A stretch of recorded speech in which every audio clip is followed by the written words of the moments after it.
One word substitution. Question number one. One who walk in sleep, यानी कि वैसा व्यक्ति जो नींद में टहलता है।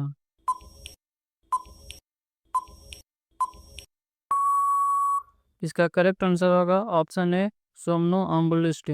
सोम्नोअम्बुलिस्ट का अर्थ ही होता है जो व्यक्ति नींद में टहलता है, उसे सोम्नोअम्बुलिस्ट कहते हैं। सोम्नो का रूट वर्ड होता है स्लीप, और अम्बल का रूट वर्ड होता है टहलना।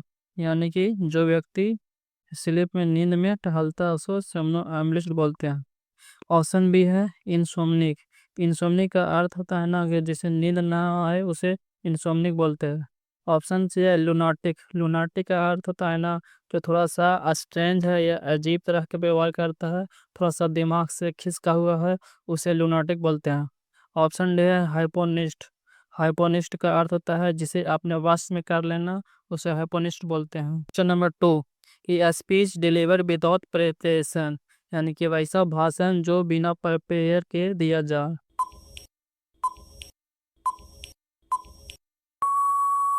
इसका करेक्ट आंसर होगा ऑप्शन बी इम्प्रम्प्टू। इम्प्रम्प्टू का मीनिंग ही होता है वैसा स्पीच जो बिना तैयारी के दिया जाए, उसे इम्प्रम्प्टू कहते हैं।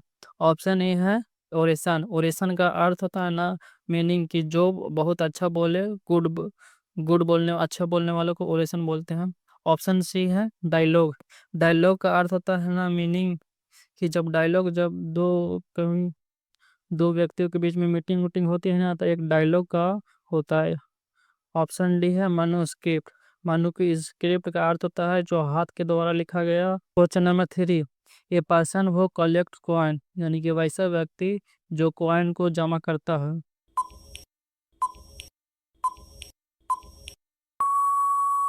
इसका करेक्ट आंसर होगा ऑप्शन ए नुमिस्मेटिक्स। नुमिस्मेटिक का अर्थ ही होता है जो व्यक्ति कॉइन को जमा करता है या कलेक्ट करता है। ऑप्शन बी है फिलाटेलिस्ट। फिलाटेलिस्ट का मीनिंग होता है ना जो स्टाम्प को कलेक्ट करता है, उसे फिलाटेलिस्ट बोलते हैं। ऑप्शन सी है एंथ्रोपोलॉजिस्ट। एंथ्रोपोलॉजिस्ट का अर्थ है ना जो एंथ्रो मीन्स होता है ह्यूमन, अपोलॉजिस्ट मीन्स अध्ययन, यानी कि जो मानव का अध्ययन करता है उसे एंथ्रोपोलॉजिस्ट बोलते हैं। ऑप्शन डी है कार्टोग्राफर। कार्टोग्राफर का अर्थ मीनिंग होता है ना कि जो मैप को अध्ययन करता है उसे कार्टोग्राफर कहते हैं। इसका करेक्ट आंसर होगा ऑप्शन है नुमिस्मेटिक, यानी कि जो व्यक्ति कॉइन को स्टडी करता है।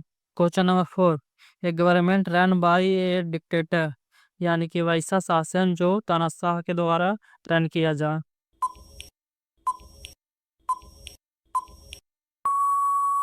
इसका करेक्ट आंसर होगा ऑप्शन बी ऑटोक्रेसी। ऑटोक्रेसी का अर्थ होता है ना जो डिक्टेटर या तानाशाह के द्वारा शासन किया जाए उसे ऑटोक्रेसी बोलते हैं। जैसे में नॉर्थ कोरिया में जो किंग जोंग उन जो शासन करता है वो ऑटोक्रेसी ही के तरह का शासन करता है, यानी कि अपना ही शासन स्थापित करता है। ऑप्शन ए है डेमोक्रेसी। डेमोक्रेसी का मीनिंग होता है ना कि जो आद जनता के द्वारा शासन किया जाए उसे आम लोगों के द्वारा शासन किया जाए उसे डेमोक्रेसी बोलते हैं। जैसे भारत में हम लोग कि जनता के द्वारा शासन किया जाता है, तो भारत भारत एक डेमोक्रेटिक कंट्री है। ऑप्शन सी है प्लूटोक्रेसी। प्लूटोक्रेसी का अर्थ होता है ना जो अमीर लोगों का शासन होता है।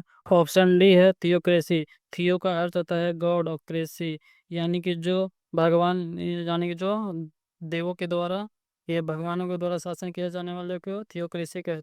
Question number five, a hater of women, यानी कि वैसा व्यक्ति या वैसा पर्सन जो औरत से नफरत करता है।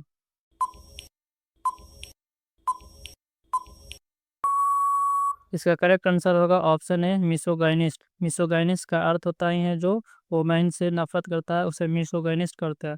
मिस होता है नफरत, और जी वाई यानी गोइन रूट वर्ड का मीनिंग होता है, गोइन का रूट वर्ड होता है वुमेन, यानी कि मिसोगाइनिस्ट का अर्थ होता है जो वुमेन या औरतों से नफरत करता है। Option B मिसोगेमिस्ट। मिसोगेमिस्ट का मीनिंग होता है ना कि जो शादी से नफरत करता है उसे मिसोगेमिस्ट बोलते हैं।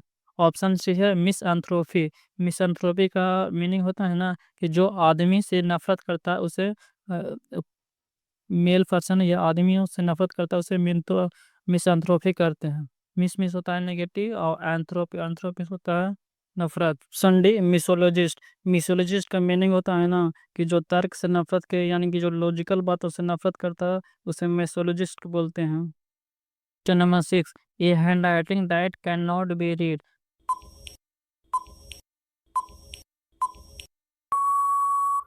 करेक्ट आंसर होगा ऑप्शन सी, इलिजिबल। इलिजिबल का मीनिंग होता है ना जो राइटिंग को पढ़ना जा सके अच्छा से। ऑप्शन ए है एलिजिबल। एलिजिबल का अर्थ होता है जो क्लियरली उसको पता चले। ऑप्शन बी है एलिजिबल। एलिजिबल का अर्थ होता है एलिजिबिलिटी यानी कि योग्यता के सेंस में होता है। ऑप्शन डी है इनविजिबल। इनविजिबल का अर्थ मीनिंग होता है ना जो दिखाई ना दे उसे इनविजिबल बोलते हैं।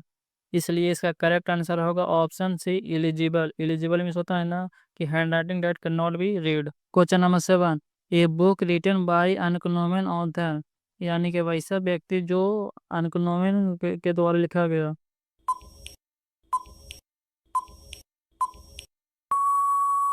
इसका करेक्ट आंसर होगा ऑप्शन सी, अनोनोमियस।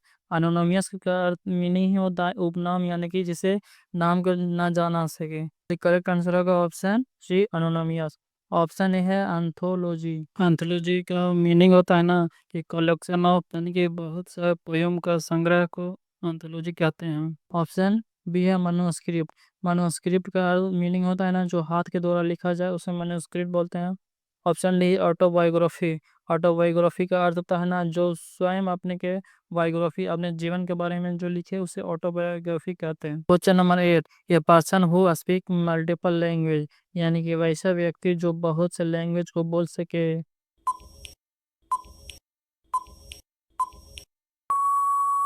इसका करेक्ट आंसर होगा ऑप्शन ए, पॉलीग्लोट।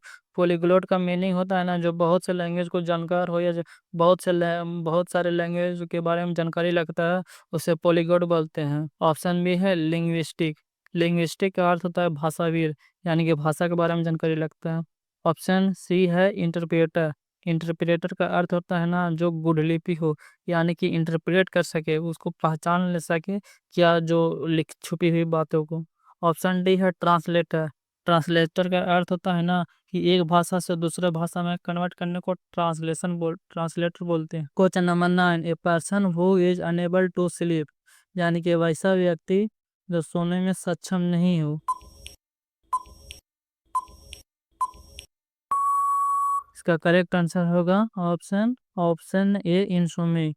इंसोमनिक, यानी कि इंसोमनिक का अर्थ ही होता है जो सोने में असमर्थ हो, यानी कि उसको अच्छा से नींद ना आए उसे इंसोमनिक बोलते हैं। ऑप्शन भी है सोमनोअम्लेस्ट। सोमनोअम्लेस्ट का मीनिंग होता है ना जो नींद में टहलता है उसे सोमनोअम्लेस्ट बोलते हैं। ऑप्शन से है हाइप्नोटिस्ट। हाइप्नोटिस्ट मीन्स यानी कि जो अपने वश में कर ले, दूसरों को बस में कर लेने को हाइप्नोटिस्ट बोलते हैं। ऑप्शन डी है सोपोरिक। सोपोरिफिक्स का मीनिंग होता है जो नींद लाने में सक्षम हो, यानी कि नींद लाने को सोपोरिक बोलते हैं। क्वेश्चन नंबर 10, ये डिकीज विच स्प्रेड बाय कांटेक्ट, यानी कि वैसा बीमारी जो छूने से फैले उसे क्या बोलते हैं।